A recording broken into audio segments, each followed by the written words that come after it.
کب کون سا ایسے مومنٹ ہے جس میں انسان اللہ رب العالمین سے، اپنے رب سے، اپنے مالک سے، اپنے پیدا کرنے والے سے، فاطر السماوات والارض سے، بدیع السماوات والارض سے کب سب سے زیادہ قریب ہوتا ہے؟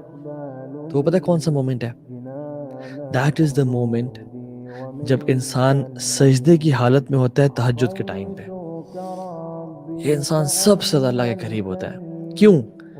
کیونکہ اللہ کے نبی نے ایک دو حدیث میں فرمایا کہ اقرب ما یکون العبد من ربہ وہو ساجد، کہ انسان اللہ سے سب سے زیادہ قریب تب ہوتا ہے جب وہ سجدے کی حالت میں ہے.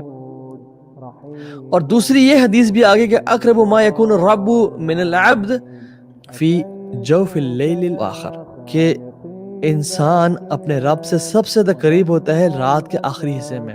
But a person is closer to Allah subhanahu wa ta'ala when Allah subhanahu wa ta'ala physically comes to the first heaven, and that person is at the lowest of his posture، جو سجدے کی حالت میں ہوتا ہے.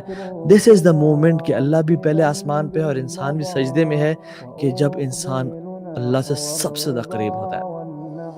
اور یہ قیام اللیل کا ٹائم ہے، تو اس اپرچونٹی کو مس نہ کریں، بیکاز تہجد never fails anyone. دعا made at tahajjud is like an arrow which never skips its target. یہ ایک ایسا نشانہ ہے جو کبھی اپنے ٹارگٹ کو مس نہیں کرتا. اور اگر آپ اور میں سمجھتے ہیں کہ ہم نے ہر کام کر دیا مصیبت سے نکلنے کے لیے، مگر تہجد کی نماز کنسسٹنٹلی نہیں پڑھی، تو ہم نے کچھ بھی نہیں کیا. سو بات کیا ہے کہ جو لائف کا کرکس ہے وہ یہ ہے کہ ہر انسان چاہتا ہے کہ اس کو عزت ملے، اس کو آنریبل ہو، وہ سکسیسفل ہو، اور ہر انسان چاہتا ہے کہ لوگ اس کی عزت کریں. تو کیا کریں؟ قیام اللیل کی نماز پڑھیں اور لوگوں پہ ڈیپینڈنٹ نہ رہیں.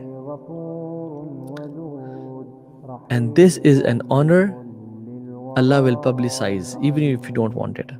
اللہ لوگوں میں اس کو پھیلا دیں گے. اگر کوئی شخص قیام اللیل پڑھتا ہے تو اللہ لوگوں کے دلوں میں اس کی محبت ڈال دیں گے اور اس کو آنر اور تکریم بخشیں گے.